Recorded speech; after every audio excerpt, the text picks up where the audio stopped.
ini saya temani selama 1 jam untuk menikmati waktu-waktu santai Anda bersama keluarga. Kita akan berbicara tentang banyak hal di tempat ini. Topik, isu, dan narasumber terkait masalah yang ada di sekeliling kita. Malam hari ini kita akan berbicara tentang kegagalan dan kekecewaan. 2 hal yang barangkali agak tidak mengenakan di telinga, tapi itu selalu terjadi dan bisa menimpa siapa saja, di mana saja dan kapan saja. Termasuk juga di dunia politik. Sejumlah tokoh baik dan barangkali didukung oleh banyak orang, ternyata tidak bisa diserap oleh politik Indonesia sekarang ini karena satu dan lain hal. Kita akan dengarkan apa pendapat mereka tentang kekecewaan dan kegagalan. Narasumber pertama saya, Profesor Dr. Mahfud MD. Halo Prof, apa kabar? Sudah lama tidak berbicara seperti ini. Malam. Saya mewawancara Anda khusus waktu itu masih menjabat sebagai Ketua MK dan MK, ya. Ada perbincangan dengan kawan-kawan, tapi kita bertemu secara langsung baru kali ini. Lebih sehat, lebih segar. Alhamdulillah. Baik, silakan duduk. Kita berikan aplaus sekali lagi buat Prof. Mahfud MD. Ya. Sekarang kalau Anda melihat apa yang terjadi, proses yang sudah kita lewati, Anda juga menjadi bagian dari proses tersebut dalam konteks politik. Ya. Apa yang Anda cermati sekarang? Yang saya cermati kalau perkembangan politik untuk... Lebih baik? Anda cukup puas dengan apa yang berlangsung sekarang? Enggak. Saya agak kecewa juga melihat perkembangan terakhir, karena seharusnya sesudah pemilihan presiden, apalagi sesudah pelantikan gitu ya, lalu semuanya berjalan normal. Nah ini mestinya? Iya, sekarang tidak normal. Mestinya normal, sekarang tidak normal. Oke. Iya. Yang tidak normal yang mana? Sekarang kan sesungguhnya, diakui atau tidak, ini kan pemerintahan belum berjalan. Jadi begini, sekarang pemerintah ini belum bisa bekerja sesungguhnya. Karena apa? Karena begini, ada perubahan nomenklatur kementerian. Nah, perubahan nomenklatur kementerian itu diubah sesudah atau dilakukan sesudah APBN itu sudah punya nomenklatur sendiri. Nah, sekarang yang baru ini mau bekerja tidak bisa karena APBN-nya beda. Kalau ini dipaksakan itu bisa dianggap korupsi. Nama Jaksa Agung yang dicuatkan oleh Jokowi yang kemudian menimbulkan pro kontra. Anda setuju dengan nama Pak Prasetyo? Saya tentu setuju, tetapi dari sudut politik itu agak kurang pas juga. Kan beberapa hari sebelum itu dari rumah transisi sudah memastikan gitu si Andi Wijoyanto bahwa nanti Jaksa Agung bukan dari partai politik. Akhirnya dari partai politik juga yang keluar, kan apapun alasannya. Jadi berhentikan pagi harinya kemudian diangkat sore hari. Oh iya, kalau begitu semua orang bisa menjanjikan bahwa kita tidak akan pakai partai politik kan gitu. Tetapi kan pengertian orang dan pengertian yang logis ketika Pak Jokowi menyatakan bukan dari partai politik, ya memang bukan gitu. Kalau cuma memberhentikan orang partai politik lalu dianggap bukan, semua orang bisa. Tapi kan itu kan kacamatanya kacamata politis. Yang kita butuhkan sebenarnya kan action si subjek siapapun itu, Pak Prasetyo kebetulan hari ini melaksanakan tugas sebagai penegak hukum dan sebagai jaksa agung. Itu isu nggak buat Anda dalam posisi itu?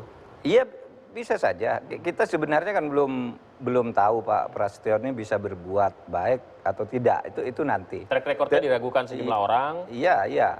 Tetapi kan belum juga. Dia masih harus membuktikan sesuatu. Tapi maksud saya, kalau itu dikaitkan dengan janji yang diucapkan sebelumnya bahwa ini akan profesional, hukum akan ditegakkan. Nah, ketika kemudian muncul dari partai politik, meskipun dengan janji ini akan segera melepaskan diri dari partai politik, pikiran orang lalu kembali, oh ini tidak konsisten lagi gitu. Tapi oke lah, itu biasa di dalam politik gitu ya. Kekecewaan seperti itu dari masyarakat sudah biasa terjadi dalam politik, dan masyarakat harus siap kecewa ketika dia berharap sesuatu terhadap janji para politikus. Lalu ngapain kita berpolitik? Kalau misalnya kita harus siap kecewa, kita mendirikan negara demokrasi dengan aturan politik yang diatur di dalam undang-undang dan seterusnya. Buat apa kemudian kita berpolitik? Karena politik itu kan tidak bisa dihindari. Anda, saya, dan yang lain ini tidak bisa menyatakan saya tidak ikut-ikut politik, tidak bisa. Harus ikut. Ikut itu bisa mendukung, bisa melawan, atau bisa netral. Semuanya itu harus tunduk kepada yang menang. Oleh sebab itu kita harus berusaha mencari pemenang yang benar kan gitu. Kalau kenaikan harga BBM?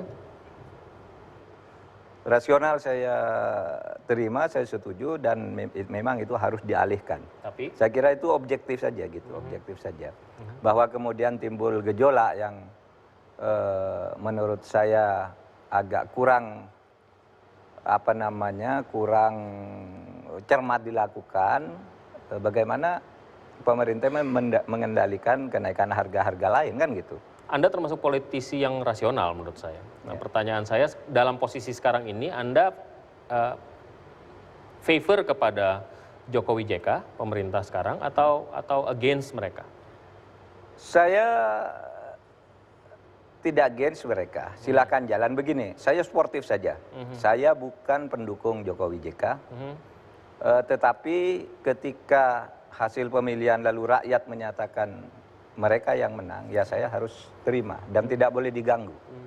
Sportif itu kan artinya satu menerima kemenangan orang lain, yang kedua tidak mengganggu. Kalau perlu tambah yang ketiga, jangan menuntut apapun karena kita dulu beda kan begitu. Biarkan mereka jalan lalu biar masyarakat yang menilai. Kondisi sekarang ini banyak yang mengatakan bahwa setelah dinamika yang terjadi, beberapa orang yang tadinya mendukung Jokowi JK, Jokowi lah dalam konteks sebagai presiden, itu mulai perlahan-lahan berseberangan dan kemudian melancarkan kritik bahwa mulai dari pemilihan kabinet yang tadinya ramping ternyata jadi gemuk, yang tadinya kegeeran dipilih ternyata tidak terpilih. Tidak terpilih. Ya biasa, itu selalu terjadi di dalam politik. Dulu Pak SBY terpilih juga akan begitu kan. Banyak yang mendukung begitu terpilih, banyak yang tidak terpenuhi harapannya, banyak yang rontok satu-satu. Tetapi itu biasa. Nah saat ini, saat kita sedang berbicara ini memang kalau berdasar hasil survei, popularitas Pak Jokowi turun kan. Kemudian 74% sekian rakyat menyatakan terpukul dengan kenaikan BBM dan sebagainya. Saya kira itu biasa, tetapi menurut saya pemerintah yang penting firm saja dan dia bersih gitu ya. Kalau ada unsur-unsur tidak bersih itu yang berbahaya sebenarnya. Saya ini kan berangkatnya dari akademisi, lebih rasional gitu ya. Misalnya ketika saya tim Prabowo Hatta kalah gitu. Begitu kalah, saya datangi satu-satu ketua partainya mulai dari Prabowo. Ini kita sudah kalah, kita declare aja, ngaku kemenangan. Tapi mereka pada tidak mau, kecuali ada satu partai ya. Oh iya betul, kita sudahlah ngaku kalah gitu. Nah saya rasional, saya bilang, saya ini mantan hakim MK. Nanti kalau akan berperkara ke MK, saya sudah tahu yang mau menang, yang mau kalah sudah tahu. Karena saya ngadili lebih dari 100 kasus. Jadi kira-kira kalau dilihat dari jauh terawangannya, ya kira-kira seperti itulah hasilnya. Iya. Apakah kemudian banyak sekali kejadian yang pada akhirnya orang mengatakan, ini bisa Anda bantah, Mahfud gagal dalam politik. Tapi nanti dijawabnya Pak, kami akan kembali sesaat lagi, tetaplah bersama kami.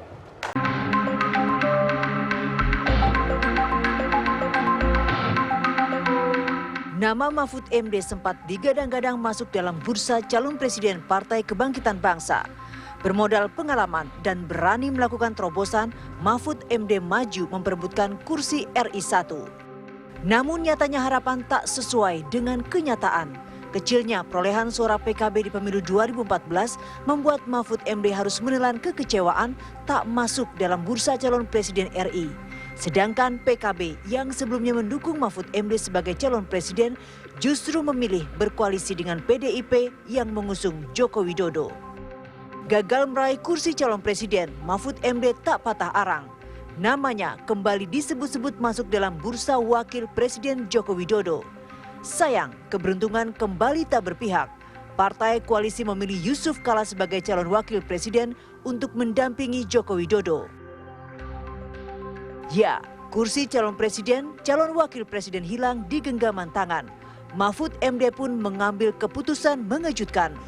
Mantan Ketua Mahkamah Konstitusi ini memilih menjadi Ketua Tim Pemenangan Capres-Cawapres Prabowo Subianto Hatta Rajasa.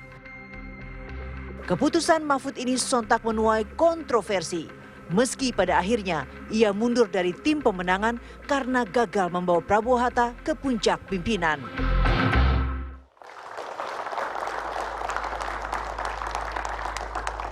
Kita Kita sudah saksikan tayangan tadi, apa tanggapan Bapak? Ya itulah faktanya. Jadi begini, sebenarnya sih kalau untuk calon presiden itu memang sejak awal itu hanya untuk high call aja. Bahwa harus calon presiden karena saya kan kampanye untuk PKB. Tapi sebenarnya yang realistis pada Bapak waktu itu pura-pura jadi calon presiden sebenarnya. Oh iya, pada waktu itu memang kan tidak ada orang mau berkampanye untuk calon wakil presiden. Tapi tahu kalau ini tidak mungkin ke Kenapa presiden. Pak? Tidak mungkin. Karena PKB di mana saya berada itu bukan partai yang besar gitu. Pak, 2014, Bapak menggambarkan 2014 itu sebagai tahun apa sih? Bagaimana suasana kebatinan Bapak kalau misalnya bisa diceritakan dalam beberapa kata di 2014? Iya ada kekecewaan bagi saya. Sekedar pertanyaan blunder, apakah kecewaan karena tidak dicapreskan oleh PKB pada akhirnya atau tidak diajukan cawapres dari PKB atau gagal di KMP? Iya bisa campur-campur lah. Bisa gabungan dari itu semua. Bisa gabungan dari itu semua. Kan target itu kan bertahap atau bertingkat. Capres itu sudah jelas sejak awal tidak mungkin. Cawapres itu sangat realistis. Semua hasil survei waktu itu, waktu pemilihan capres antara Prabowo dan Jokowi, kemana Mahfud ikut, di situ kemenangan ditentukan. Kan semua hasil survei waktu itu. Tapi itu semua prediksi, sehingga semua orang nyarankan ambil Mahfud gitu. Ada komunikasi nggak dengan mereka? Nah itu kelemahan saya itu terlalu polos barangkali berpolitik. Itu rasional saja, biar kalau mau ambil. Saya tidak membentuk tim untuk menghubungi mereka. Bagaimana mungkin politisi tidak ambisius gitu? Tidak ambisius, tidak apa namanya? Saya bukan ambisius, saya ingin ke situ ya. Tapi beda dengan ambisius saya kira. Saya mau ke situ, tapi kan rasional kan. Saya memang... jadi dong Pak gitu. Iya. Jadi saya memang berpikir begini, saya selalu percaya Tuhan itu mengatur. Saya habis-habisan juga kalau Tuhan tidak mau, tidak bisa gitu. Karena itu Anda tidak habis-habisan? Iya mau habis-habisan, tetapi selalu menyadari bahwa ini akan ditentukan oleh Tuhan. Karena ada di bagian-bagian hidup saya itu, yang bagi saya ajaib. Ketika saya tidak ingin sesuatu, tiba-tiba dapat. Seperti saya jadi menteri, saya jadi ketua MK, saya tidak berjuang apapun. Berdasarkan pengalaman itu kemudian Anda berpikir bahwa Tuhan punya jalan. Iya, ada pengalaman lain. Ketika saya ingin jadi menteri, zamannya Pak SBY jadi presiden pertama, saya sudah dipanggil 2 kali Pak SBY, Pak Mahfud jadi menteri gitu. Begitu dia jadi, saya tidak diangkat. Terus nggak telepon? Artinya apa? Artinya ya Tuhan menentukan lain. Makanya pertanyaan saya, Bapak nggak telepon Pak SBY? Pak, enggak. Dia kan sudah jadi presiden dan malu juga kan mau tanya jabatan begitu. Cuma masih bisa politisi malu itu ya? Oh iya. Waktu itu saya terus bersikap biasa aja setiap ketemu Pak SBY. Pak Mahfud jangan-jangan karena latar belakang Anda yang rasional, yang akademis gitu ya, yang saintifik gitu barangkali. Dengan background kampus yang begitu kuat, kemudian Anda terjun ke politik dengan menggunakan paradigma itu yang nggak kena barangkali dibuat politik Indonesia. Ya barangkali. Tetapi saya melihat politisi yang sportif itu kita pernah miliki di tahun 50-an. Awal-awal kemerdekaan sampai 50-an. Ya politisi yang sportif sepertinya kan banyak. Kalah ya kalah, menang ya menang gitu kan. Yang politisi yang brengsek kan sekarang ini tidak mau kalah. Sudah menang nyekek orang, kalau kalah mau ngerong-rong orang kan gitu yang sekarang. Kalau tahun 50-an angkatan Bung Karno, Nasir, Hatta, Kasimo dan sebagainya itu hebat tuh politisi. Santun dan kalah ya kalah, berperang di forum. Tetapi mereka bersahabat di luar urusan-urusan politik kan begitu. Kalau saya sampaikan, Anda sakit hati sama siapa? Ada nggak gambar yang di kepala Anda satu orang, wajah satu orang, atau wajah 2 orang, wajah 3 orang? Dan sekarang sudah tidak ada. Kalau dulu banyak sekali yang saya bayangkan, orang-orang ini yang menjegal lah istilah saya, pikiran saya. Ada yang menjegal pakai uang ini, ke sana menutup sana, ada yang main ke sini dan sebagainya, itu banyak pada waktu itu. Tetapi sesudah itu ya biasa nih politik, ya begitu. Anda mau bikin partai nggak? Enggak. Banyak yang ngajak saya ke partai sekarang itu, tapi saya katakan tidak gitu. Baik. Kita akan lanjutkan Pak perbincangan kita, dan saya akan mengundang satu narasumber lagi yang ini juga punya hubungan yang kira-kira dihubung-hubungkan dengan Prof. Mahfud ini. Sesaat lagi, tetaplah bersama kami. Terima kasih masih bersama saya Alvito malam hari ini. Narasumber saya Prof. Mahfud. Kita sudah berbincang lumayan panjang dan kita akan ditemani satu narasumber lagi. Ini juga Profesor Dr. Honoris Causa Dahlan Iskan. Pak Dahlan, apa kabar? Terima kasih sudah datang. Silakan. Ini orang Surabaya yang tinggal di Jakarta.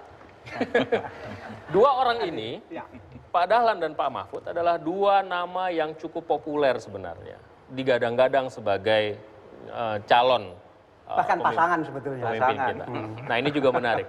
Tapi politik ternyata tidak bisa menyerap keduanya.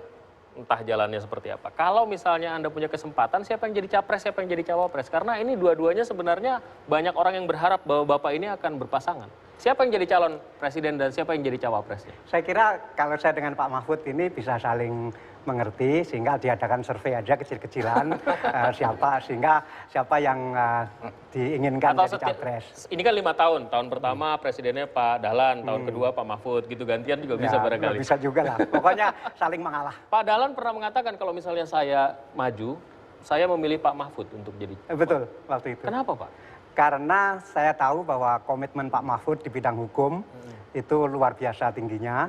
Dan negara kita problem yang dikeluhkan masyarakat yang sangat mendalam itu problem hukum. Yang kedua karena bidang ekonomi kurang lebih saya kira-kira mungkin agak mengerti. Kemudian Pak Mahfud di bidang hukum, saya kira kalau ekonomi bagus, hukum bagus, mungkin sebagian besar persoalan akan bisa diselesaikan. Maksudnya begitu. Setuju Pak Mahfud? Ya. Setuju. Saya pernah mengatakan dulu Ini bukan karena sama-sama Jawa Timur. Enggak. Saya pernah mengatakan di satu panggung televisi ketika ditanya, Anda mau jadi presiden apa Anda apa Pak Dahlan? Saya katakan kalau Pak Dahlan terpilih saya senang. Karena saya percaya negara ini akan lebih baik. Saya di posisi apapun, silakan Pak Dahlan begitu. Bahkan mungkin banyak yang tidak tahu ketika ada konvensi Partai Demokrat, saya sama Pak Dahlan leading di situ. Saya kontak beliau, Pak Dahlan aja yang di situ. Jangan kita bersaing berdua nanti mati bersama, saya bilang. Pak Dahlan di situ, saya pintu lain. Pak Dahlan akhirnya menang di konvensi. Iya, Pak Dahlan menang akhirnya kan. Pak Dahlan itu calon presiden dari partai besar loh. Terus nasibnya apa kabar? Ya, saya udah Itu lupa. kecewa nggak? Bapak kecewa nggak waktu itu? Saya sama sekali tidak kecewa karena sudah tahu risikonya itu.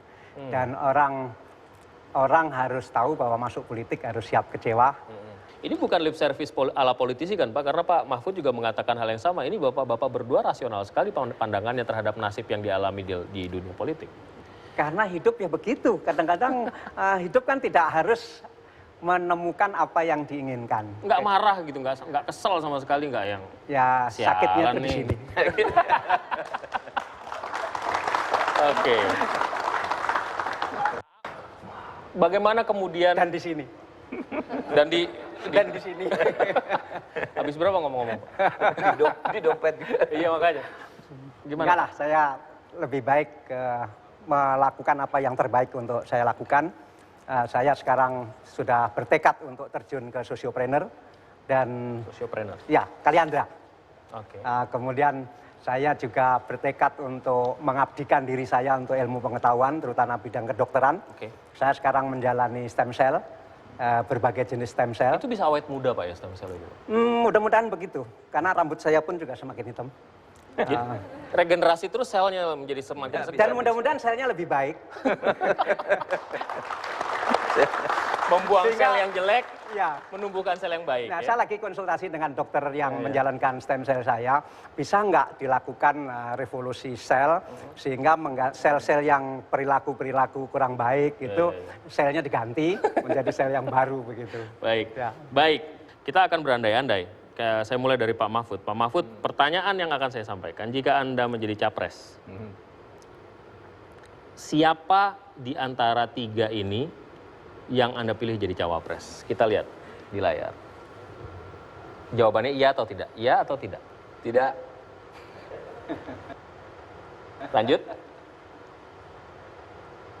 Iya, kemungkinan. Saya mau lihat yang ketiga dulu siapa. Berarti sama-sama hukum dong, Pak? Iya. Coba yang ketiga.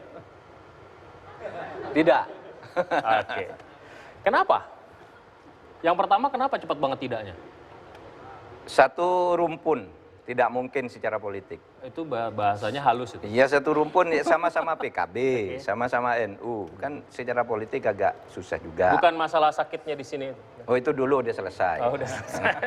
Kesakitan udah kaget. Kalau Yang kedua kenapa? Justru kan sebenarnya yang punya hubungan konfrontatif awalnya adalah Anda dengan nomor 2, Refli Harun. iya, saya kenal Refli Harun hanya mungkin karena satu rumpun hukum mungkin kelemahannya. Tetapi saya lihat anak ini sangat integritasnya bagus. Kemudian kecintaannya kepada kebersihan Republik ini saya yakini. Sehingga sebenarnya ini Refli Harun ini termasuk salah seorang dari beberapa orang seperti Saldi Isra, Zainal Arifin Muchtar, kemudian Denny Indrayana, Refli Harun, kemudian Margarito Kamis itu menurut saya perlu untuk dipertimbangkan untuk menjadi penegak-penegak hukum penting di masa depan. Yang terakhir? Yang terakhir segan saya karena sudah sangat senior, kan lebih senior dari saya. Sudah raja. Oke. Sudah raja beliau. Sudah raja. Baik, sekarang Pak Dahlan. Anda prefer mereka semua menjadi calon wakil presiden Anda atau calon presiden Anda? Jawabannya nanti, tapi saya ingin mendapatkan jawaban langsung ketika tampil, iya atau tidak. Yang pertama kita lihat. Iya. Yang kedua? Iya. Yang ketiga? Iya. Iya semua. Pertanyaannya kemudian, ketiga orang ini lebih cocok jadi calon wakil presiden Anda atau calon presiden Anda? Pak SBY, Ibu Presiden. Mega, presiden. Iya. Kenapa, Pak? Karena lebih tua. Ibu Mega juga begitu? Iya. Jokowi lebih muda dong dari Anda. Ya, karena dia sudah pernah jadi presiden. Oke. Kenapa semuanya jawabannya iya? Karena pernah membuktikan jadi presiden semua dan terpilih semua. Sementara saya belum membuktikan bahwa saya terpilih. Calon pun belum begitu. Kalau misalnya di antara tiga ini, siapa yang paling Anda pilih? Yang Pak tadi? SBY. Pak SBY? Ya. Walaupun Sakitnya di sini. Iya. Iya. Tapi tetap bahwa selama saya jadi menteri beliau, saya merasa bisa berbuat sangat maksimum. Meskipun saya waktu itu juga menerima kartu kuning sampai 2 kali, tetapi salahkan saya, tidak apa-apa, salahkan ya, saya. saya cenderung bahwa memang saya suka melakukan keputusan-keputusan sendiri karena saya pengen keputusan itu harus cepat dan harus bagus. Kenapa bukan yang ini, Pak? Kan belum bisa dibuktikan. Tapi kan Bapak memberikan apa ya? Bapak endorse dia ketika kampanye. Oh, tentu karena kurang lebih gayanya kan kurang lebih Bapak. sama. Bahkan pakai baju putih pun kan waktu beliau masih baju kotak-kotak kan saya sudah pakai baju putih. Terus yang kerja itu kabarnya Bapak juga sebenarnya itu udah saya duluan gitu ya, Pak? Ya nggak apa-apa lah, kan itu saya terima amal jariah namanya. Oke. Pak, punya Bapak ini ada di posisi yang menang waktu itu. Pak Mahfud mendukung yang tidak menang, gitu ya, dan dia bisa menerima dan lain sebagainya. Bapak ini dalam posisi yang menang. Dengan nama Bapak mengatakan bahwa saya mendukung Jokowi, pasti orang, Dahlan aja mendukung Jokowi berarti, dan Bapak sudah mengatakan ini saya hibahkan pendukung-pendukung saya pada Jokowi. Nggak punya ekspektasi apa-apa? Jadi menteri lah, BUMN. Tentu saya tahu bahwa tidak banyak posisi yang bisa ditawarkan kepada saya. Seperti dugaan orang, Mahfud ini tidak jadi capres, pada akhirnya balas dendam dan marah, lompat ke pesaing yang didukung PKB. Ya, orang mengatakan begitu, dan itu saya kira wajar kalau orang mengatakan begitu. Tapi sebenarnya pada waktu itu di luar soal itu, saya melihat Pak Prabowo dan Pak Jokowi ini pikirannya sama. Rakyat kita ini tidak sejahtera. Tetapi kalau Prabowo itu orientasinya lebih dekat ke karakter saya. Dia memulai dari struktural, mau membabat dari atas. Kalau Jokowi ini langsung ke rakyat seperti sekarang. Dua-duanya baik, tapi saya ambil yang struktural. Oleh sebab itu saya katakan kepada Prabowo waktu pertama ketemu, kalau Bapak jadi Kejaksaan Agung itu dalam waktu 2 tahun harus lebih hebat dari KPK. Dan itu punya modal besar. Saya melakukan itu, saya bilang. Karena lebih besar Kejaksaan Agung itu dari KPK. Kenapa kalah dengan KPK, saya bilang. Nah, maunya mau enggak cari cara struktural seperti itu. Tetapi kalah ya sudah, serahkan aja. Dan kita tidak boleh menuntut apapun kepada yang menang, kan biar jalan aja kan gitu. Pak Mahfud, ini kalau misalnya Anda diminta untuk menyampaikan satu kalimat berarti buat seluruh penonton kita. Apa itu kira-kira? Banyak sekali. Satu saja? Satu kalimat ya? Iya.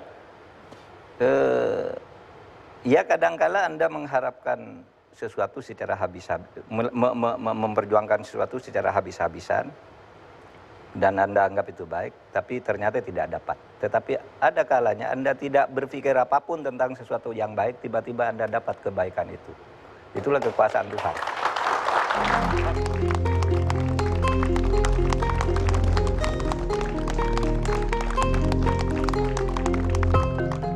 Tidak mau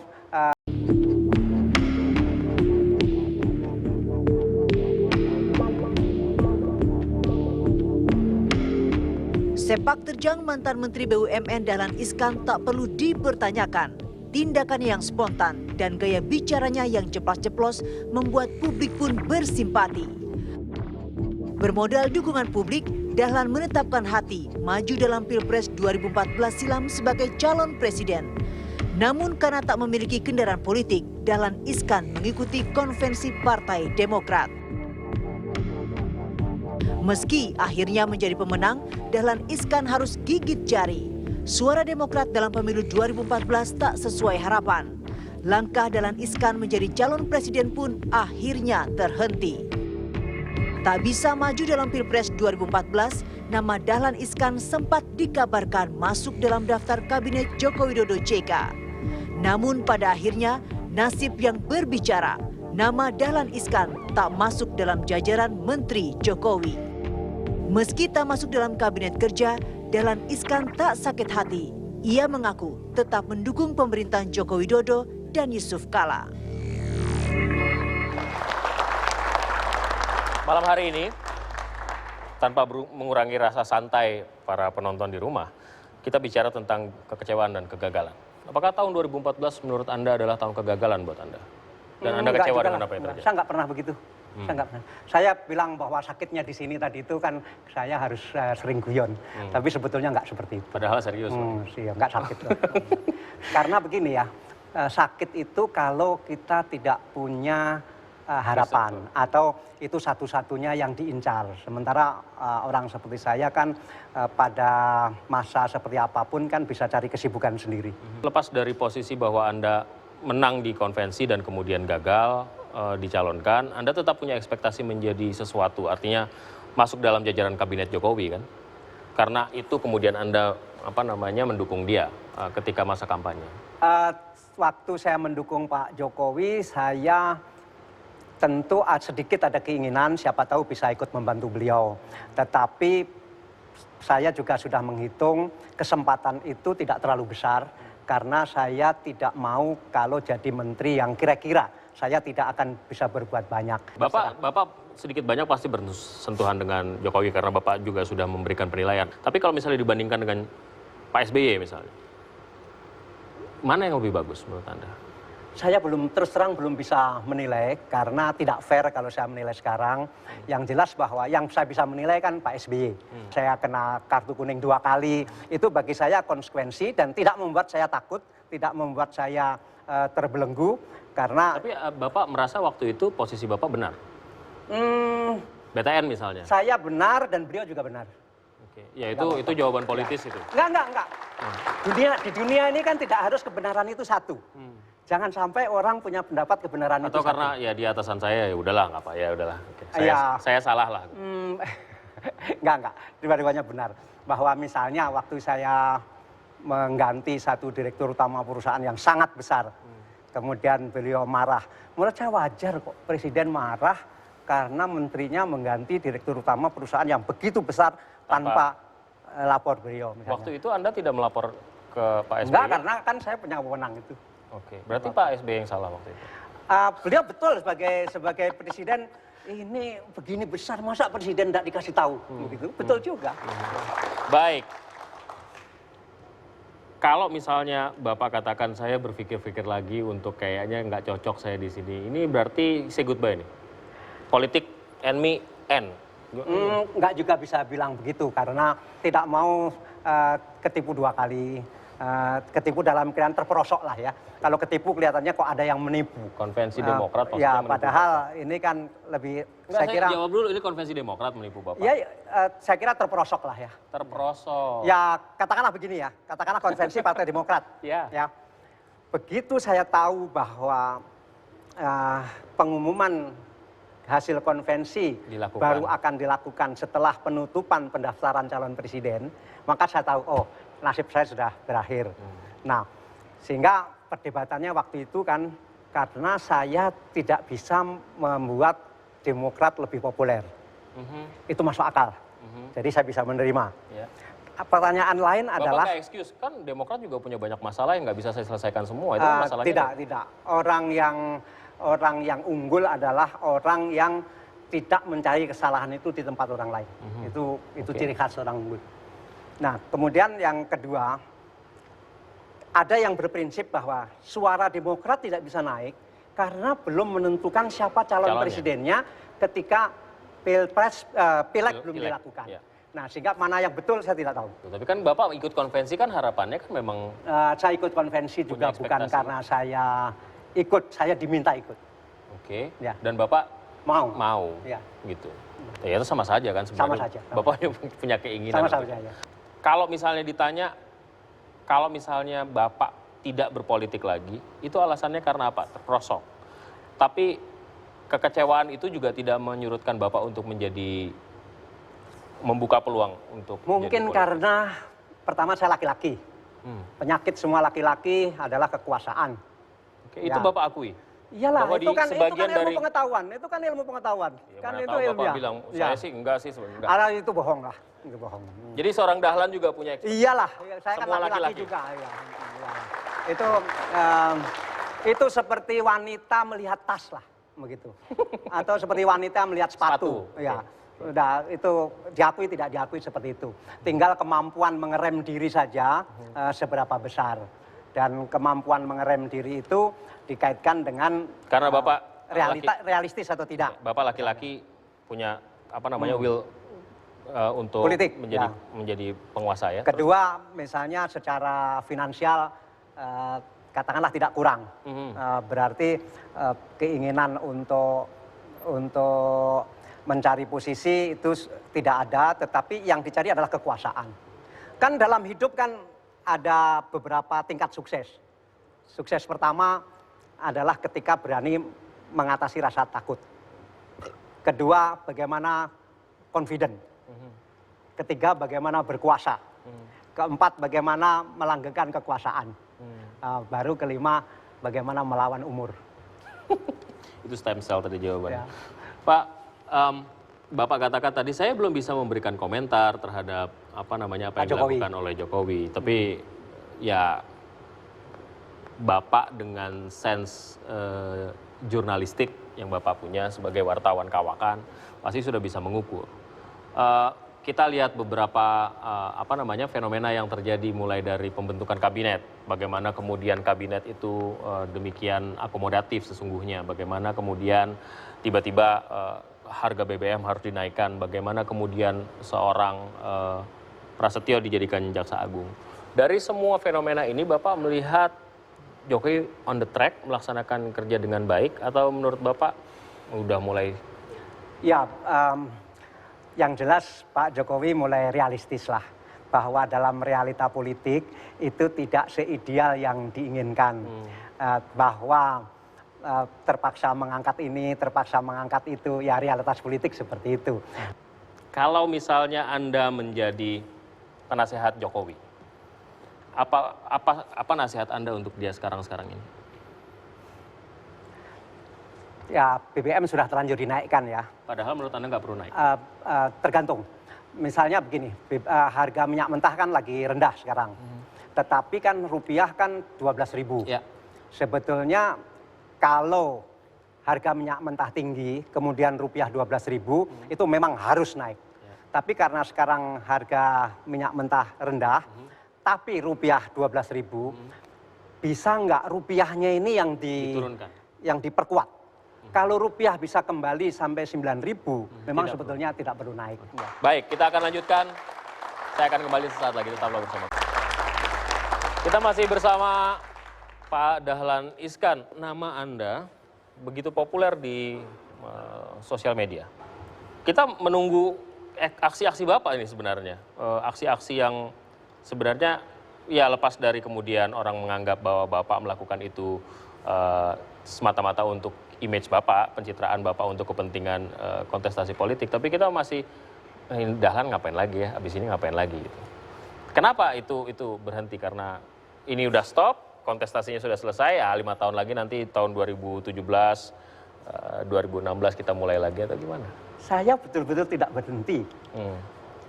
Tapi kan media berhenti memberitakan. Oke. Ya.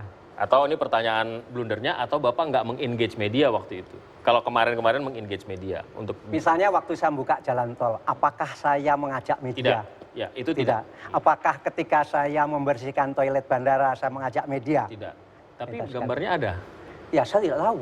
Saya tidak tahu. Ada banyak gambar rekaan, foto rekaan. Saya nggak tahu Bapak pernah lihat apa belum. Nggak apa-apa begini. Tapi tidak ada engage bahwa Itu saya... Anda meng-engage? Iya, begitu. Walaupun gambar itu bisa dilakukan oleh tim Bapak dan kemudian menyebarluaskan. Kalau Anda telusuri balik siapa yang mengupload gambar ketika saya membuka tol, Anda bisa telusuri bahwa sama sekali bukan dari tim saya. Iya. Karena saya nggak membawa tim waktu itu. Oke, pertanyaan selanjutnya, seberapa penting sih di era sekarang ini, Pak, orang mencitrakan diri? Kan kita lihat juga beberapa hari setelah dilantik, kemudian ada menteri-menteri yang belusukan, ada yang gayanya seperti pendekar pencaksilat, lompat pagar dan lain sebagainya. Sebagian orang menganggap itu berlebihan. Seberapa penting sih menurut Bapak itu dilakukan? Nanti waktu yang akan menentukan apakah itu orisinil atau tidak orisinil. Itu nanti waktu yang akan membuktikan. Buat orang Indonesia itu masih itu masih lebih jitu ketimbang melaksanakan kerja nyata atau gimana? Bungkus itu penting, tapi isi lebih penting. Ya. Tapi bungkus juga penting loh. Karena kadang-kadang orang untuk mengetahui isinya perlu bungkusnya baik dulu. Oke. Mulai dari bungkus dulu. Yang baik adalah mulai dari isi, dibungkus dengan baik, kemudian kembali ke isi lagi. Oke, ideal. Jadi awalnya bungkus dulu. Untuk orang tahu bungkus dulu. Untuk orang Indonesia dengan demografi Indonesia seperti ini, mana yang lebih penting, isi dulu atau bungkus dulu? Tergantung. Kalau orang sudah tahu bahwa si A ini kualitasnya bagus, bungkus penting, tetapi sekedar untuk ini loh, ada isi yang baik, begitu. Untuk tetapi mendeliver ya? Ya, dan ini teori marketing biasalah. Baik. Tetapi bungkus saja yang baik, isi tidak baik, orang akan tahu. Baik. Pak Dahlan, sebenarnya saya ingin sekali berbicara panjang dengan Anda karena Anda termasuk sosok yang menarik dan menarik juga buat penonton, tapi apa daya rejim waktu juga yang membatasi kita. Pertanyaan saya sama seperti dengan Pak Mahfud tadi, satu kalimat yang bisa mencerahkan saya dan penonton kita semua yang ada di sini dan di rumah. Bahkan satu kata aja. Oh, Pak. Move on. Move on.